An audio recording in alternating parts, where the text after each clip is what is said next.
Alright guys, welcome back to the channel. As always, thank you so much for taking time out to watch the videos. I always appreciate it. We have more PlayStation news, rumors, and leaks to go over and discuss. So before we dive into these topics, do me a favor and hit that like button to help this video out and show it your support.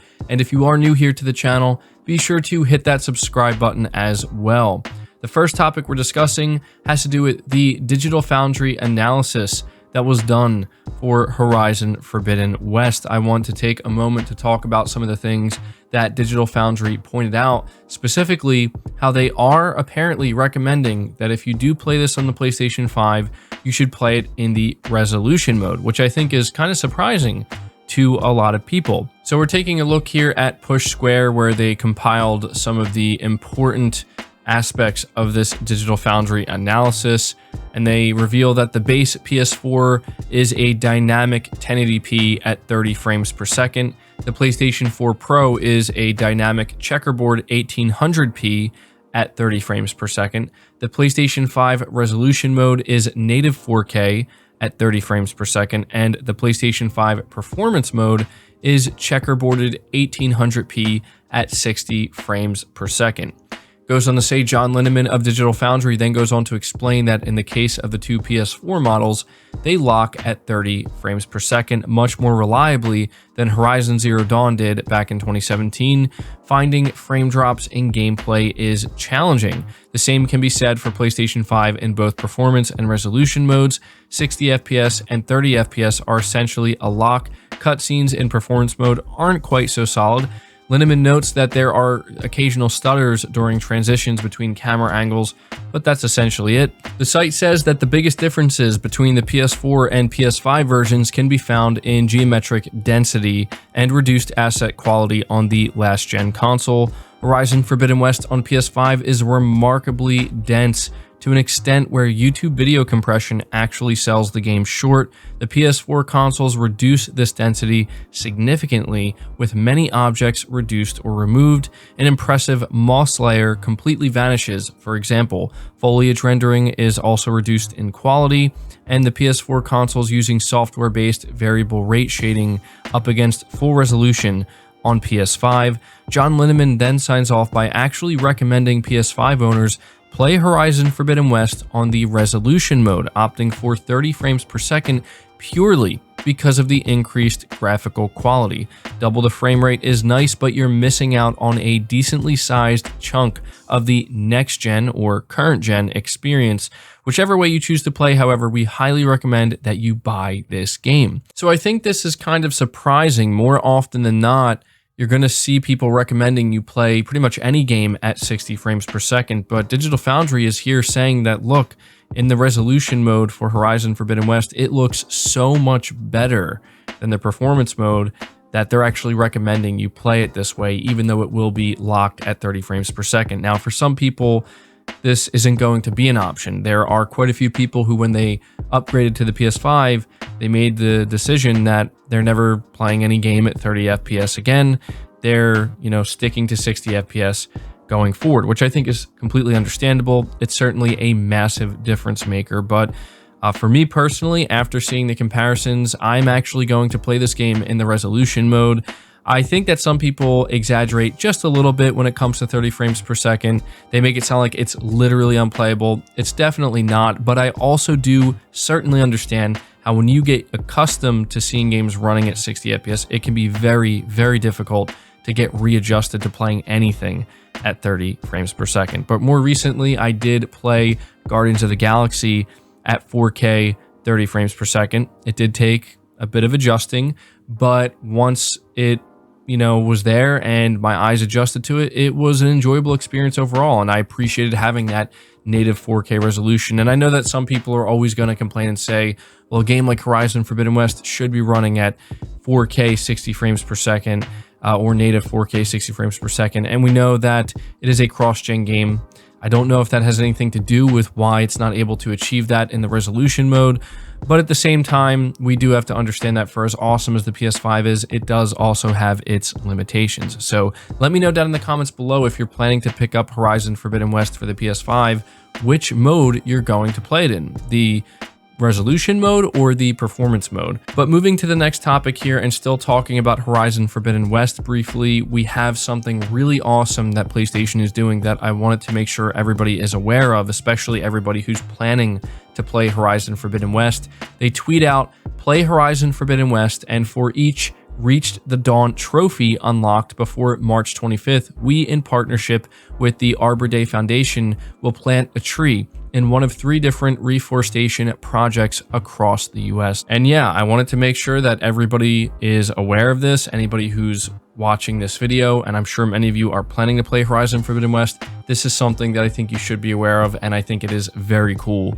that PlayStation and Guerrilla Games are doing this. But we are moving to the next topic where we are talking about Gran Turismo 7 briefly, because we are learning about the PlayStation 4 version requiring 2 Blu-ray discs, to whereas the PlayStation 5 version will only require 1. This is reading from Push Square, where they say Polyphony Digital's gigantic racing sim Gran Turismo 7 will ship on 2 Blu-ray discs on the PlayStation 4, but will only require a single disc on the PS5. Confirmation comes by way of Sony's own online storefront, PlayStation Direct, as spotted by GT Planet, which states 2 discs will be required for the physical PS4 version of the game. This information is absent from the PlayStation 5 listing. Presumably, this all comes down to the maximum capacity of the storage medium. The PS4 has a standard Blu-ray disc drive, which can handle around 50 gigabytes on a standard dual-layer disc. Meanwhile, the PS5 is equipped with an Ultra HD Blu-ray disc drive, which can support up to 100 gigabytes on a triple-layer disc. The small print mentions that you'll need at least 110 gigabytes reserved for Gran Turismo 7. So that is a colossal game that is going to take up a very large chunk of your SSD if you get it for PS5, and obviously a very large chunk of your hard drive if you get it for PS4. But there you go. If you're planning to get a physical version of GT7 for PS4, you will be getting 2 discs. Next up, we're talking very briefly about the Uncharted movie, which is launching very soon. Apparently, it's off to a great start despite average reviews. This is reading from PlayStation Lifestyle. It says the Tom Holland and Mark Wahlberg-led Uncharted movie has released in 15 countries outside of the United States, where it has already raked in $21.5 million in the opening weekend. According to stats shared by Variety, Uncharted earned $6.4 million in the UK alone, $4.5 million in Russia, and $3.5 million in Spain. This is quite a feat considering the movie got a lukewarm critic reception. On Rotten Tomatoes, it currently holds an aggregate score of 52%. So yeah, it seems that all things considered, the Uncharted movie is going to be a financial success for Sony, which I think is probably going to matter more to them than the reviews.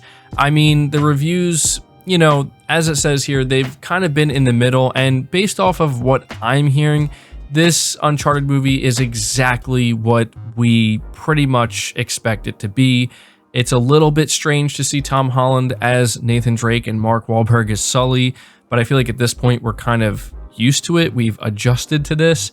And overall, based off of the trailers and the short clips we've seen, it looks like it's just going to be, you know, a decently fun action-adventure movie that's, you know, just meant to leave you feeling like, oh yeah, that was pretty entertaining. It, you know, wasn't the most amazing thing I've ever seen, but it certainly wasn't the worst thing. It's just meant to be a good time all around, and it seems like, you know, people are looking forward to it, and they're going out there and they're watching it. So I think I am going to go see it, actually. I'm really curious myself, and so yeah, let me know if you plan to see the Uncharted movie.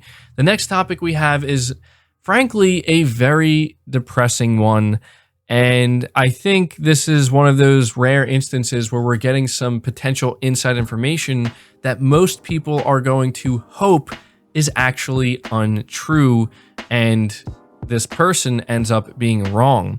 So we are reading from Gaming Bolt, where it says, over the years, there have been multiple rumors surrounding a potential Bloodborne remaster, PC port, or sequel. Following the acquisition of Bluepoint Games by Sony, rumors swirled once again about the former developing a sequel and remaster for PS5. However, noted insider Omnipotent, who's leaked several details for Elden Ring over the years, said on Reset Era that it's not happening. After referencing director Hidetaka Miyazaki's statements on being done with the Dark Souls and Bloodborne series, they added, quote, "Never say never, I guess, and it's definitely far more likely than any sequel. But with that being said, in my entire time as an insider, I've been privy to a lot of stuff that From Software has worked on or been even somewhat related to in the past few years. Sekiro and Elden Ring being the big ones, obviously, but also Demon's Souls Remake, Dark Souls Remastered, Metal Wolf Chaos, and stuff that hasn't even been announced yet. While I don't know every detail of everything, and some things I've known far more about than others, I've never come across anything being done with Bloodborne, even when actively seeking it out multiple times over a period of years. Sequel, remaster, PC port, even a patch. Never have I heard a peep about anything, at least not from a concretely reliable place. So do with that information what you will."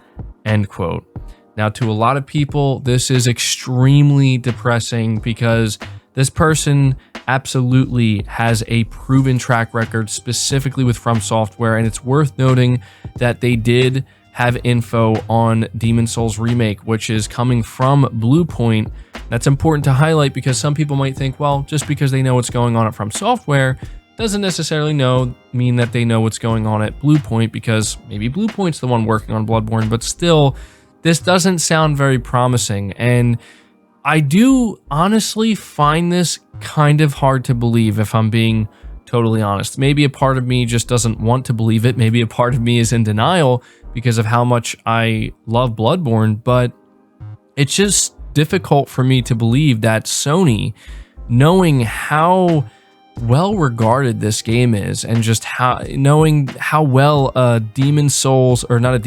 Bloodborne remake or remaster or PC port would sell, knowing the potential of what a Bloodborne 2 could be if they could get From Software involved, it's just hard for me to believe that they're choosing to do literally nothing with it. Now, it's worth noting that Omnipotent does say never, and he's not saying nothing's happening ever. He's just simply letting us know that he has contacts, that if somebody was working on anything Bloodborne related, he would probably know about it, and he's just letting us know that he hasn't heard a single thing. And so I think that with this information, a lot of people are feeling kind of heartbroken that maybe it seems Sony isn't doing anything with Bloodborne after all. But you know, this is an insider, and just like I say when it comes to insiders who are saying things that we want to hear, I have to say the same thing for the insiders that are saying things maybe that we don't want to hear, which is we have to take it with a grain of salt, and we will have to be patient and wait and see what ends up happening. Frankly, as I said, I hope this person's wrong, but I don't know. At this point, I'm going to ask you guys to leave your thoughts down in the comments below. That's going to do it for the video. I hope you did enjoy it. I hope you did find it informative. Be sure to leave it a like if you did, subscribe if you're new, hit the bell notification icon, and feel free to share the video out on top of all that. But until next time, guys, take care.